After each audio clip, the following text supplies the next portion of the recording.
الحمدللہ رب العالمین والصلاة والسلام علی حبیبہ محمد وآلہ وصحبہ۔ اعوذ باللہ من الشیطان الرجیم، بسم اللہ الرحمن الرحیم۔ یہ موضوع تصوف و سلوک کا جتنا ضروری، لازمی اور ایک طرح کا آب حیات ہے جس کے بغیر بات نہیں بنتی، اس کے بارے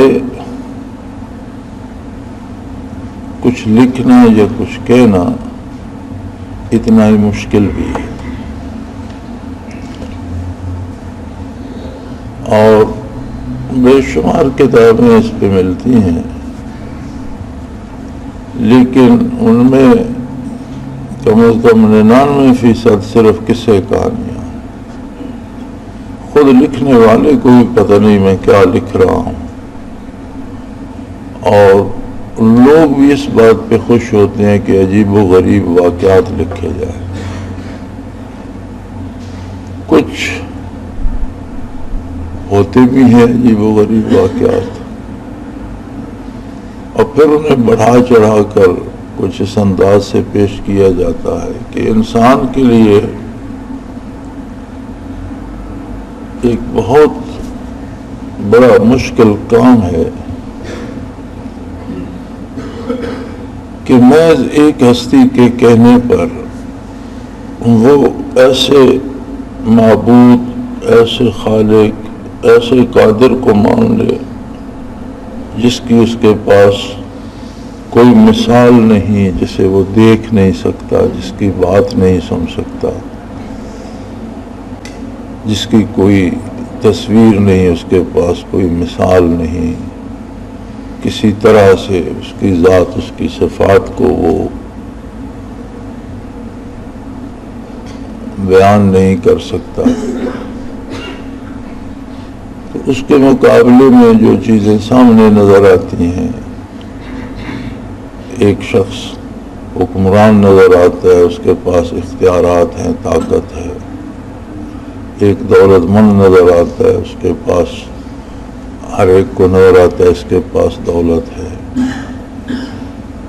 اسی طرح کچھ لوگ فنکار ہوتے ہیں مذہب کے معاملے میں، وہ اپنی پارسائی کا بڑا، ان کی پارسائی کا بڑا پرچار ہوتا ہے، اور لوگ پھر یہ سمجھنے لگ جاتے ہیں کہ اب یہ اتنا پارسا ہے کہ جو یہ کہتا ہے وہ ہو جاتا ہے۔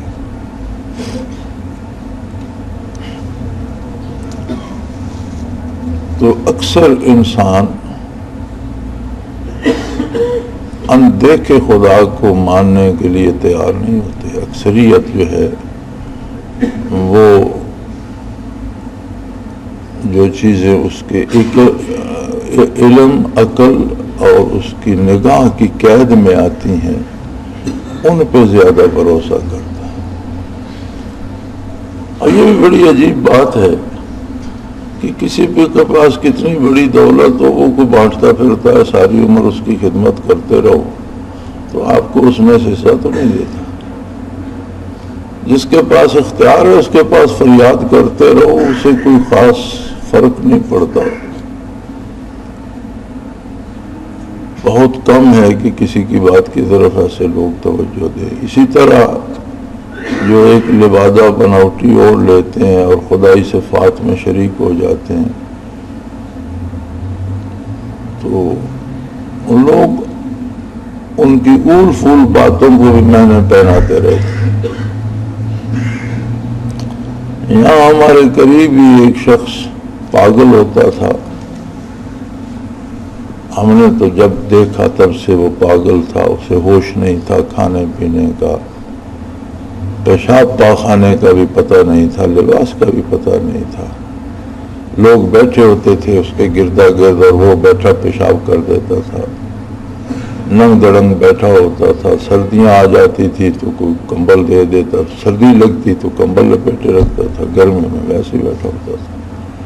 مرد عورتیں وہاں ایک مجمع ہوتا تھا۔ وہ پاگل آدمی تھا، وہ پتہ نہیں کیا بکتا رہتا تھا، کہاں سے کوئی سمجھ اس کی باتوں میں کوئی ربط نہیں ہوتا تھا۔ میں 2-3 دفعہ یہ تماشا دیکھنے وہاں گیا، وہ پتہ نہیں کہاں کی آنکھ رہا ہوتا تھا، اتنا بڑا سانپ ہے وہاں، اتنے گھوڑے دوڑ رہے ہیں وہاں، لڑائی ہو رہی ہے، اس طرح کی اول پھول بکتا رہتا تھا۔ اب جو لوگ بیٹھے ہوتے تھے وہ انہی باتوں سے اپنے لیے مطلب اخذ کرتے رہتے تھے، یہ تو مجھے کہا، یہ تو مجھے۔ تو انسانی مزاج بھی عجیب ہے کہ جس بندے کو اپنے آپ کو سنبھالنے کی ہوش نہیں ہے، اسے تمہاری فکر کب سے لگ گئی۔ بندہ تھوڑا سا اگر سوچے سمجھے تو ایک بندے کو اپنے بدن کا ہوش نہیں ہے، اپنے آپ کو سنبھالنے کا ہوش نہیں ہے، ستر عورت کی فکر نہیں ہے، جانوروں کی طرح کوئی چیز دو کھا بھی لیتا ہے، بیٹھا بیٹھا پیشاب پاخانہ کر دیتا ہے، اسے تمیز ہی نہیں ہے، تو وہ آپ کی فکر کیوں کرنے لگا؟ آپ کے لیے اسے کیا چنتا پڑ گئی کہ وہ آپ کے مسائل بیان کر رہا ہے؟ اسی طرح بعض لوگوں کو طب نہیں آتی، طبیب بن جاتے ہیں، تو نبض پہ ہاتھ رکھیں تو کوئی 10-20 بیماریاں گن دیتے ہیں، کوئی نہ کوئی ان میں سے بندے کو ہوتی ہے، وہاں وہ بول پڑتا ہے جی یہ مجھے یہ بھی تکلیف ہے، بس وہ ان کی حکمت چلتی رہتی ہے۔ اسی طرح کچھ نجومی بنے ہوئے ہوتے ہیں، وہ ایک سرے سے گننے لگتے ہیں دوسرے سرے تک گن جاتے ہیں۔ اب میرے خیال میں کئی سالوں سے یہ ایک معاملہ چل رہا ہے جو کوئی اقتدار میں آتا ہے، وزیر اعظم بنتا ہے، تو اس کا ذائچہ پھر وہ جو ویکلی ایڈیشن آتے ہیں نا اخباروں میں، ان میں پھر کئی نجومیوں کا اس خانے میں وہ تھا، اس خانے میں یہ تھا، اس خانے میں فلاں ستارہ اور سیارہ تھا، فلاں یہ اس تھا، اس لیے یہ وزیر اعظم بن گیا۔ بھی کنجرو، تمہیں اس سے پہلے تو پتہ نہیں چلتا کہ بن جائے گا، جب بن جاتا ہے تو پھر ستارے ایڈجسٹ ہو جاتے ہیں۔ کسی نے آج تک یہ تو کوئی ستارہ نہیں ڈھونڈا کہ فلانے کے وزیر اعظم بننے کی توقع ہے، نہیں، جب بن چکتا ہے تو پھر وہ سارے سیارے ستارے۔ اور آپ کو حیرت ہوگی، پہلے یہ ہندوستان میں تھا کہ سرکاری نجومی ہر وزیر کے پاس، وزیر اعظم کے پاس، صدر کے پاس، ہندوؤں میں تو سارا ہے یہ سلسلہ توہم پرستی کا۔ اب پاکستان میں بھی ہمارے جتنے ارباب اقتدار و اختیار ہیں، ان اکثر کے ذاتی نجومی ہیں، اور پول کانٹیننٹل میں اور 5 سٹار ہوٹلوں میں ان کے کمرے مختص ہیں، تو وہ خرچہ سارا وہ یہ ارباب اختیار دیتے ہیں اور وہ وہاں رہتے ہیں ڈٹ کے، اور یہ اللہ کے رسول کی بات سننے کی بجائے ان سے جا کر راتوں کو مشورے لیتے ہیں، اب کیا کرنا ہے، اب کیا کرنا ہے۔ تو یہ انسانی مزاج ہے، انسانی کمزوریاں ہیں، ویکنیسز۔ اب وہ ایک ایسے اللہ کو جس سے وہ بات بھی نہیں کر سکتا، جس کی بات سن بھی نہیں سکتا، جسے دیکھ بھی نہیں سکتا، جس کی کوئی میں سے کیسے مانے؟ اس کا ایک ہی ذریعہ ہے کہ اسے رسول اللہ صلی اللہ علیہ وآلہ وسلم پہ اعتبار آ جائے۔ نبی ماننا، کلمہ پڑھنا اور بات ہے، اور حضور اکرم صلی اللہ علیہ وسلم کی ذات اقدس پہ اعتبار کرنا یہ دوسری بات ہے۔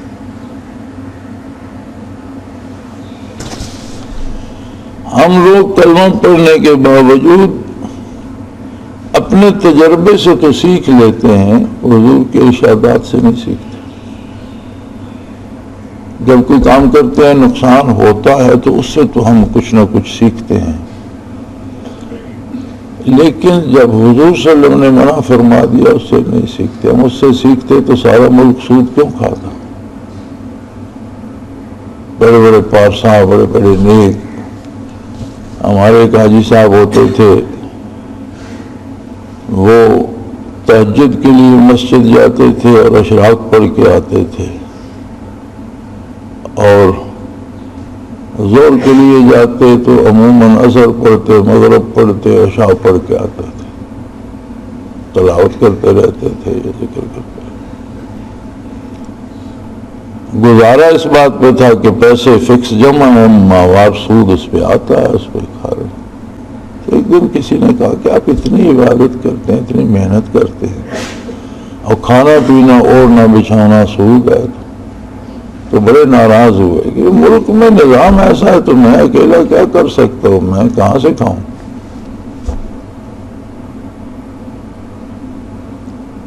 ملک میں نظام ایسا ہے تو یہ جواز تو نہیں بن جاتا سود کے حلال ہونے کا، اور جو لوگ سود نہیں کھاتے وہ بھی تو زندہ ہیں، اللہ انہیں بھی روزی دے رہا ہے۔ کتنے ایسے لوگ ہیں جن کا بینک میں حساب ہے ہی نہیں، جن کے پاس بینک میں رکھنے کو کچھ ہے ہی نہیں، وہ بھی تو کھا رہے ہیں۔ بات اعتبار کی ہوتی ہے، اعتماد، اور یہی ایمان ہے۔ یہ جو اعتبار ہے نا نبی کریم صلی اللہ علیہ وسلم پر، اصل میں دراصل ایمان یہی ہے۔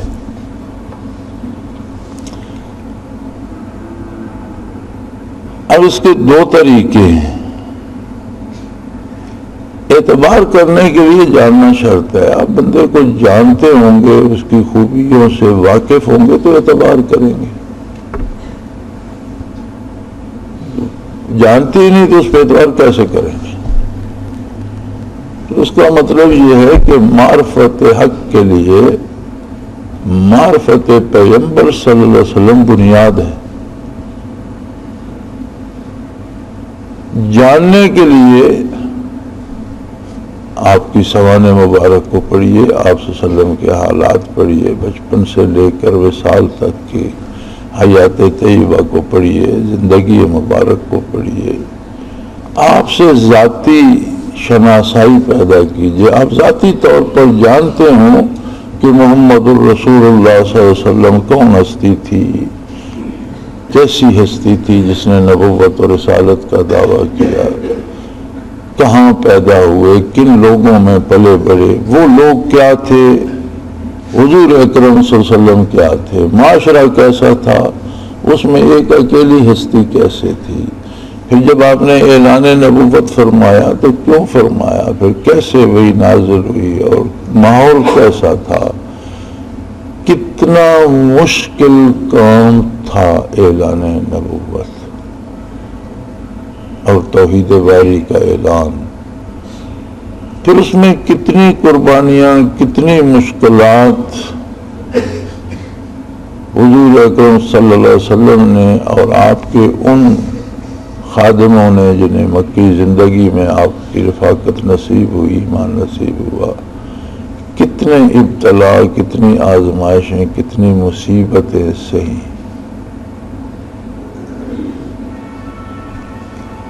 اگر ہم یہ باتیں جانیں گے نہیں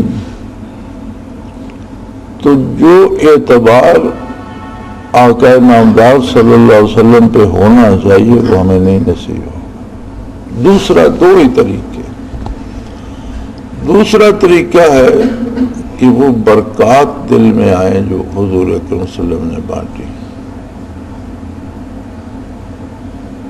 اب وہ برکات کیفی ہیں، کیفیات ہیں، بندے کی مختلف عمومی دنیاوی کیفیات بھی ہوتی ہیں، خوشی ہوتی ہے، ناراضگی ہوتی ہے، غصہ ہے، غم ہے۔ اب آپ غم و غصے کے لیے کتنی لکھ لکھ کر کتابیں پڑھتے ہیں، لیکن جسے غم آئے گا، صدمہ ہوگا، اسے پتہ چلے گا غم کیا ہو۔ کسی کو غصہ دلا دیں تو اسے پتہ چل جائے گا غصہ کیا ہوتا ہے، کسی کو کوئی خوشی نصیب ہو تو اسے پتہ ہوگا کہ خوشی کیا ہوتی ہے۔ کتابیں لکھنے، کیفیات جو ہیں یہ الفاظ میں قید نہیں کی جا سکتی، اور انہیں جتنا بھی لکھتے جاؤ سمجھائی نہیں جا سکتی۔ لکھنے والے لکھتے رہتے ہیں لیکن سمجھ تب آتی ہے جب وہ خود کو، اب کسی کو بھوک کی کتنی بھی بتاتے رہے، اسے 2 دن بھوکا رکھو، کوئی کتاب پڑھانے کی ضرورت ہی نہیں۔ ایک وقت کا کھانا نہ دو تو اسے شام تک، صبح کا کھانا نہ دو شام تک سمجھ آ جائے گی بھوک کیا ہوتی۔ ایک کیفیت ہے نا، جب وہ کیفیت وارد ہوتی ہے تو پتہ چلتا ہے کہ یہ کیا ہوتی ہے۔ تو یہ رشتہ تصوف سلوک کا جو ہے یہ نبی کریم صلی اللہ علیہ وسلم کے قلب اطہر کے ساتھ قلبی رشتہ ہے۔ جسے بھی ایمان نصیب ہوتا ہے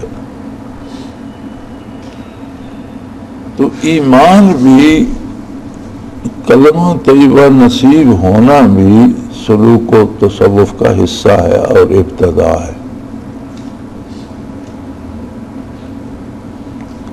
اور ایمان کا تعلق اس بندے کے دل کا تعلق طلب اثر سے بن جاتا ہے. خواہ وہ کتنی باریک کتنی ہلکی سی تار ہو، لیکن ایک نور کی تار قلب اثر پیغمبر صلی اللہ علیہ وسلم سے اس کے دل تک پہنچ جاتی ہے. اسی کو ایمان کہتے ہیں.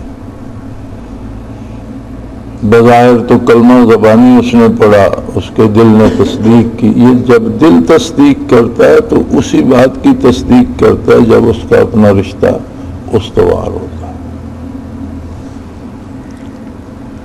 اب وہ بندہ نیکی کرتا ہے، اطاعت کرتا ہے، تو اس جو تار تھی یا جو تعلق تھا وہ مضبوط ہوتا جاتا ہے، بڑھتا جاتا ہے. نافرمانی کرتا ہے تو اس میں کمزوری آنا شروع ہو جاتی ہے، اور اگر وہ ٹوٹ جائے تو بندہ مسلمان نہیں رہتا. آپ نے دیکھا لوگ مسلمانوں کے گھروں میں پیدا ہوتے ہیں اور گمراہ فرقوں میں چلے جاتے ہیں.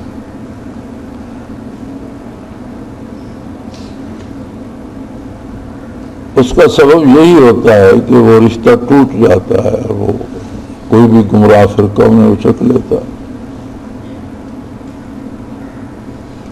اب اس میں یہ بڑا اللہ کریم کا بہت بڑا انعام ہے کہ کوئی ایسی ہستی مل جائے جس کے قلب میں تار نہیں، دریا ہوں، سمندر ہوں، اور وہ بانٹ بھی رہی ہو، اور ہمت پہ بات ہو کہ بندہ جتنا دامن پھیلائے، جتنا سمیٹ سکے سمیٹ لے. تو یہ تاریخ اسلام میں بھی تبع تابعین کے بعد بہت شاذ رہا ہے. لوگوں نے زندگیاں اس میں خرچ کی، سفر کیے، تلاش کیے ایسے لوگ. اور بعض لوگ ایسے بھی دنیا سے چلے گئے جو زندگی بھر تلاش کرتے رہے، انہیں کوئی بندہ ملا نہیں.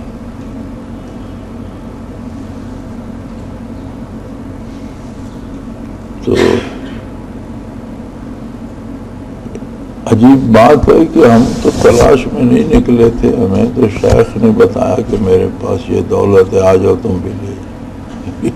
عجیب بات ہے، بس اللہ کریم کو ایسا منظور تھا. تو اگر یہ سعادت نصیب ہوئی ہے اور الحمدللہ، تو پھر دو باتوں پہ متوجہ رہیے. ایک تو ساتھیوں کو مطالعہ کی عادت نہیں ہے. مطالعہ بہت ضروری ہے. آپ نے دیکھا کہ جتنے اخبار، رسالے، جرائد چھپتے ہیں ان میں مضمون کم اور اشتہار زیادہ ہوتے ہیں، اس لیے کہ مضامین سے اور رسالے کی فروخت سے اشاعت میں کچھ نہیں ملتا. سارا پیسہ تو اشتہارات سے ملتا ہے. ایک شعبہ ہوتا ہے رسالوں کی مینجمنٹ میں، اشتہار حاصل کرنے کا اور چھاپنے کا، الگ سے ایک پوری مینجمنٹ ہوتی ہے. سارے رسالے اسی پہ زندہ رہتے ہیں. المرشد میں تو کوئی اشتہار نہیں ہوتا. کوئی ایک دو ساتھی وہ بھی سادہ سا اشتہار ہو برکت کے لیے دے دیتے ہیں، ورنہ کوئی اشتہار نہیں ہوتا. نہ کسی صابن کا، نہ تیل کا، نہ چائے کا، نہ سگریٹ کا، نہ کوئی اچھا نہ برا، نہ کپڑے والوں کا، نہ جوتے والوں کا، کوئی بھی نہیں ہوتا. چونکہ مقصد پیسے کمانا نہیں ہے، مقصد پیغام پہنچانا. تو ہم سمجھتے ہیں کہ جتنا اشتہار چھپے گا اتنا کوئی چند لفظ اور چھپ جائیں جو لوگوں کے کام کے ہوں. اب اگر آپ برکات بھی لینا چاہتے ہیں اور پڑھنے کا تکلف المرشد کا بھی نہیں کرتے، یہ کیسی عجیب بات ہے. اکثر لوگ جو حلقے ذکر میں نہیں ہیں وہ المرشد پڑھتے ہیں. اسی طرح ٹیلی ویژن والوں نے قرآن کی تفسیر شروع کر دی، وہ 2 سال تک چلاتے رہے. میں نہیں سمجھتا کہ جماعت کے زیادہ ساتھیوں نے اسے بالالتزام دیکھا ہو. دیکھتے تو ہمیں بھی پتہ چلتا، سب سے ملاقات ہوتی ہے، کبھی کسی نے ذکر نہیں کیا، کوئی اور کچھ بیشتر خواتین میں سے سننے کو ملا کہ یہ ہم پروگرام دیکھتے ہیں۔ آپ نے بہت کم توجہ کی، 2 سال تک چلتا رہا۔ حالانکہ بڑا مزیدار پروگرام ہوتا تھا کہ آپ اپنا قرآن مجید ترجمے والا لے لیں، آپ کو پتہ ہے کہ آج فلاں سبق 2-3 آیتیں ہوں گی، ادھر سے بھی ترجمہ دیکھ لیں، اس کی تفسیر سن لیں، بہت مزے کی بات تھی۔ تو کم از کم 19-20 سپارے تو نشر ہوئے، پھر انہوں نے روک دیا کسی وجہ سے، اب سنا پھر کہہ رہے تھے پھر شروع کریں گے۔ یعنی آپ مطالعہ بھی نہ کریں، کتابیں بھی نہ پڑھیں، اور مرشد بھی نہ پڑھیں، بات بھی نہ سنیں، تو کیسے بات بنے گی؟ ذکر کے لیے ویسے وقت نہیں ملتا۔ اب اجتماع میں آپ تشریف لاتے ہیں، جو بندہ 2 دن 3 دن رہتا ہے وہ جا کے ہفتہ ریسٹ کرتا ہے اور مٹھیاں بھرواتا رہتا ہے، مر گیا تھک گیا۔ تو ہم جو ساری عمر یہاں بیٹھے ہم بھی تو انسان ہی ہیں، اجتماع ہو یا نہ ہو ہمارے معمولات تو وہی ہیں صبح سے رات تک۔ تو اور کسی کام میں آپ روز دفتر جاتے ہیں اس میں نہیں تھکتے، آپ روز ہل چلاتے ہیں اس میں نہیں تھکتے، آپ روز دکان پہ جاتے ہیں اس میں نہیں تھکتے، آپ روز کارخانے میں جاتے ہیں اس میں نہیں تھکتے، 2 دن ذکر کے لیے آ جاتے ہیں اس میں تھک جاتے ہیں۔ کوئی زمین پہ لیٹ نہیں سکتا، کوئی زمین پہ بیٹھ نہیں سکتا، کسی کے گھٹنے ٹیڑھے ہیں، کسی کا کچھ ہے، یار کچھ تو میں تو یہ سمجھتا ہوں کہ اللہ کریم ہمیں جو دے رہے ہیں زبردستی ہی دے رہے ہیں، ہم پہ ٹھونسا جا رہا ہے۔ اپنی طلب سے لینا، اپنی بھوک سے لینا وہ اور بات ہوتی ہے۔ تو بہرحال جو بھی ہے کوشش کیجئے دونوں پہلوؤں پر، مطالعہ کی عادت ڈالیے، ضرور پڑھیے۔ المرشد کے 30-40 صفحے ہوتے ہیں اور 1 مہینے کے بعد آتا ہے، تو ایک ورق بھی روز پڑھیں تو مہینے میں ختم ہو جاتا ہے، بلکہ جو پڑھتے ہیں وہ تو دوسرے دن ختم کر کے بیٹھے ہوتے ہیں کہ جناب وہ ختم ہو گیا، فلاں مضمون سمجھ نہیں آیا، اسے پھر پڑھتے ہیں۔ اس لیے میں آپ سے کہتا تھا کہ آپ کے بیشتر سوال وہ ہیں جو کتنی دفعہ شائع ہو چکے ہیں، اگر آپ مطالعہ کرتے ہوتے تو ان کی نوبت نہ آتی۔ اس لیے نہیں کہتا کہ میں سوال پوچھنے سے منع کر رہا ہوں، میرا مقصد یہ تھا کہ آپ مطالعہ کیجئے سیرت نبوی علیہ صاحب الصلاۃ والسلام کے کتنے بے شمار لوگوں نے، گنا نہیں جا سکتا کہ کتنے لوگوں نے حضور نبی کریم صلی اللہ علیہ وسلم کی حیات طیبہ پر اور سیرت مبارک پر لکھنے کی سعادت حاصل کی، متقدمین سے لے کر آج تک بے شمار کتابیں ملتی ہیں، پڑھیں، مطالعہ کریں، ذکر و مجاہدے میں محنت کریں، کیفیات دل میں آئیں تو زیادہ سمجھ آتی ہے، اور ساتھ مطالعہ بھی ہو تو نور علی نور ہو جاتا ہے۔